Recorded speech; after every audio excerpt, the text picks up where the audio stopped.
मोक्षदा एकादशी व्रत कथा।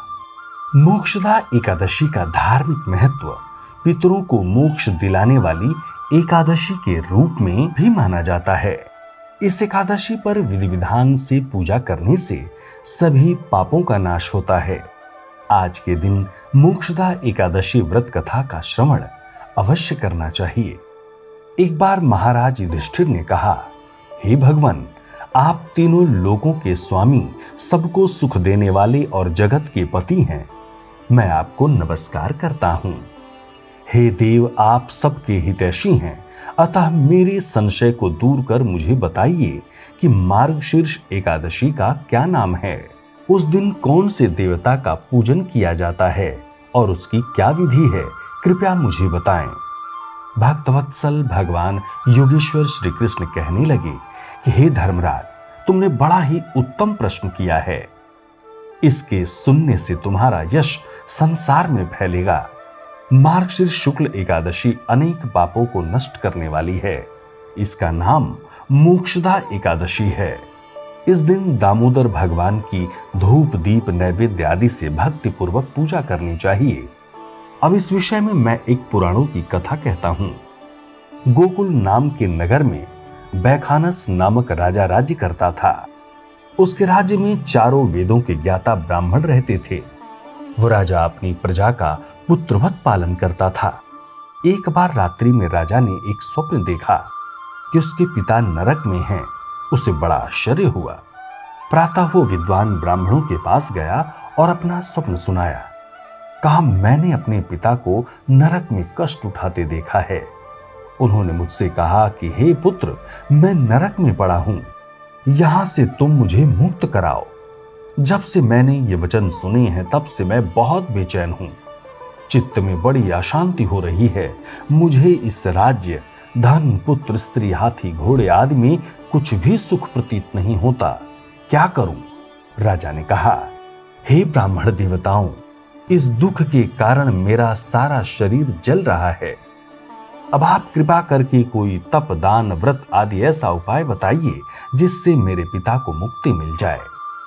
उस पुत्र का जीवन व्यर्थ है जो अपने माता पिता का उद्धार न कर सके।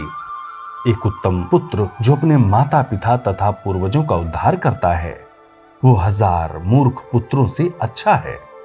जैसे एक चंद्रमा सारे जगत में प्रकाश कर देता है परंतु हजारों तारे नहीं कर पाते। ब्राह्मणों ने कहा, हे राजन, यहां पास ही भूत भविष्य वर्तमान के ज्ञाता पर्वत ऋषि का आश्रम है। आपकी समस्या का हल वे जरूर करेंगे। ऐसा सुनकर राजा मुनि के आश्रम पर गया। उस आश्रम में अनेक शांत चित्त योगी और मुनि तपस्या कर रहे थे। उसी जगह पर्वत मुनि बैठे थे। राजा ने मुनि को साष्टांग दंडवत किया। मुनि ने राजा से सांगो पांग कुशल पूछी। राजा ने कहा कि महाराज, आपकी कृपा से मेरे राज्य में सब कुशल है, लेकिन अकस्मात मेरे चित्त में अत्यंत अशांति होने लगी। ऐसा सुनकर पर्वत मुनि ने आंखें बंद की और भूत विचारने लगे। फिर बोले, हे राजन, मैंने योग के बल से तुम्हारे पिता के कुकर्मों को जान लिया है। उन्होंने पूर्व जन्म में कामातुर होकर एक पत्नी को रति दी, किंतु सौत के कहने पर दूसरी पत्नी को ऋतुदान मांगने पर भी नहीं दिया।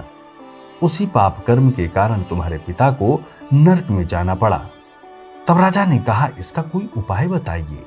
मुनि बोले, हे राजन, आप मार्गशीर्ष एकादशी का उपवास करें और उस उपवास के पुण्य को अपने पिता को संकल्प कर दें। इसके प्रभाव से आपके पिता की अवश्य नरक से मुक्ति होगी। मुनि के ये वचन सुनकर राजा महल में आया और मुनि के कहने अनुसार कुटुंब सहित मोक्षदा एकादशी का व्रत किया। इसके उपवास का पुण्य उसने पिता को अर्पण कर दिया। इसके प्रभाव से उसके पिता को मुक्ति मिल गई और स्वर्ग में जाते हुए वे पुत्र से कहने लगे, हे पुत्र, तेरा कल्याण हो। ये कहकर स्वर्ग चले गए। मार्गशीर्ष मास की शुक्ल पक्ष की मोक्षदा एकादशी का जो व्रत करते हैं उनके समस्त पाप नष्ट हो जाते हैं। इस व्रत से बढ़कर मोक्ष देने वाला और कोई व्रत नहीं है। इस कथा को पढ़ने या सुनने से वाजपेयी यज्ञ का फल मिलता है। ये व्रत मोक्ष देने वाला तथा चिंतामणि के समान सब कामनाओं को पूर्ण करने वाला है। इस व्रत को साधक करें और साथ ही कथा श्रवण करने के बाद मोक्षदा एकादशी की आरती अवश्य सप्रेम गाएं। ओम नमो भगवते वासुदेवाय। सब्सक्राइब करें टोटल भक्ति को। अब हमारे वीडियोस को सबसे पहले देखने के लिए बेल आइकन को दबाना ना भूलें।